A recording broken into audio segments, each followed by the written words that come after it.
नमस्कार। आज हम एक बहुत ही खास गीत पे बात करने वाले हैं। नादान परिंदे घर आजा। हाँ, ये गाना वाकई दिल छू लेता है। हमारे पास इसके बोल हैं और हम जानते हैं कि इसके पीछे कौन लोग हैं। ए.आर. रहमान, मोहित चौहान, इरशाद कामिल। बिल्कुल। तो आज हम कोशिश करेंगे ये समझने की कि ये गाना मतलब इतना असरदार क्यों है, क्या है इसमें। हाँ, ये सिर्फ सुनने में अच्छा नहीं है, ये महसूस होता है। टी सीरीज का गाना है ये, और रहमान का संगीत, कामिल के बोल, चौहान की आवाज, कमाल का कॉम्बिनेशन है। पर इसकी जो आत्मा है वो तो शायद इसके बोल और जो इसमें कल्पनाएं हैं उनमें है। बिल्कुल सही। खासकर वो नादान परिंदे वाली बात, हाँ। वो तो सीधे दिल पे लगती है। वो नादान परिंदे घर आजा। फिर वो कहते हैं, क्यों देश विदेश फिरे मारा, क्यों हाल बेहाल थका हारा। हाँ, ये सिर्फ शब्द नहीं है, ये एक तरह की पुकार है ना। यकीनन। और परिंदा यहाँ मतलब एक प्रतीक है। जिसका प्रतीक शायद एक भटकती हुई रूह का, कोई ऐसा इंसान जो दुनिया की चकाचौंध में खो गया है, या शायद अपने सपनों के पीछे भागते हुए अपनी जड़ों से, अपनी असलियत से वो दूर हो गया। बिल्कुल। और घर का मतलब भी यहाँ सिर्फ वो ईंट पत्थर का मकान नहीं है। तो फिर क्या?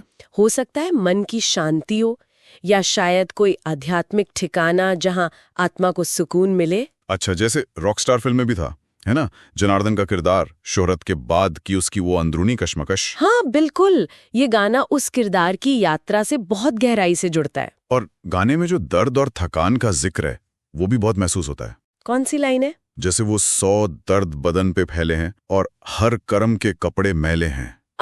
हाँ, ये सिर्फ कोई फिजिकल थकान नहीं लगती है ना? नहीं, बिल्कुल नहीं। ये उस बोझ की तरह है जो इंसान शायद अपने अंदर लेके घूमता रहता है। बिल्कुल। और यही इरशाद कामिल साहब की खासियत है, वो बहुत आम से शब्दों में गहरा दर्शन पिरो देते हैं। सही कहा। ये लाइनें दिखाती हैं कि आप बाहरी दुनिया में चाहे कुछ भी हासिल कर लें, तोड़ आसमानों को या फूंक दे जहानों को, पर आप अंदर के मैल से या अंदर के दर्द से भाग नहीं सकते।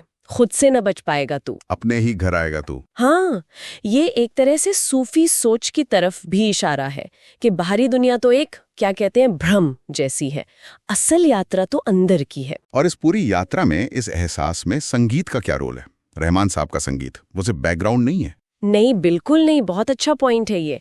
रहमान ने यहाँ आप देखिए क्या कमाल का फ्यूजन किया है। हाँ, वो रॉक गिटार। हाँ, रॉक गिटार की वो बेचैनी और साथ में सूफी संगीत की वो गहराई।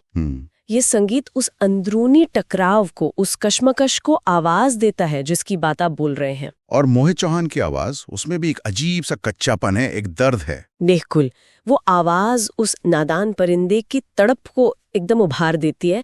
ऐसा लगता है वो सिर्फ गा नहीं रहे, वो उस किरदार का दर्द जी रहे हैं। हाँ। अच्छा, एक हिस्सा है जो मुझे हमेशा बहुत अनोखा लगता है, वो कागा वाला। हाँ, कागा रे। कौवे से वो विनती, हाँ। सब कुछ खा लेना पर आंखें मत खाना, खाइयो ना तू नैना मोरे। क्यों? क्योंकि उन आंखों में पिया के मिलान की आस है। इसमें कितनी बेबसी है और फिर भी कितनी उम्मीद है एक साथ। हाँ, ये कमाल की कल्पना है कामिल साहब की। ये दिखाता है कि शायद सब कुछ खो देने के बाद भी एक चीज बची है, वो उम्मीद, प्रिय से मिलने की आस। हाँ। आंखें भविष्य देखने का, उम्मीद का प्रतीक है ना। ये उस गहरी मानवीय इच्छा को दिखाता है कि चाहे हालात कितने भी बुरे क्यों ना हो, वो जुड़ाव, वो फिर से मिलने की तड़प, वो बनी रहती है। ये लगभग सरेंडर जैसा है, पर फिर भी एक शर्त है उसमें। बिल्कुल। तो कुल मिलाकर ये गाना सिर्फ घर वापसी का बुलावा नहीं है, ये अपनी असलियत को पहचानने, अपने अंदर के दर्द को समझने और शायद किसी उम्मीद को, किसी आस को बचाए रखने की कहानी भी है। हाँ, रहमान, चौहान और कामिल, इस तिकड़ी ने मिलकर कुछ ऐसा बनाया है जो सालों बाद भी उतना ही रेलेवेंट लगता है। बिल्कुल। और ये नादान परिंदे का जो रूपक है, ये एक ऐसा सवाल खड़ा करता है जो शायद हम सब कभी ना कभी खुद से पूछते हैं। कौन सा सवाल? कि आखिर घर कहाँ है? क्या वो कोई जगह है, या कोई एहसास, या कोई इंसान? और क्या उस घर की तलाश कभी खत्म होती है? ये गाना हमें इसी सोच के साथ छोड़ देता है कि हमारे अपने लिए घर के मायने क्या हैं।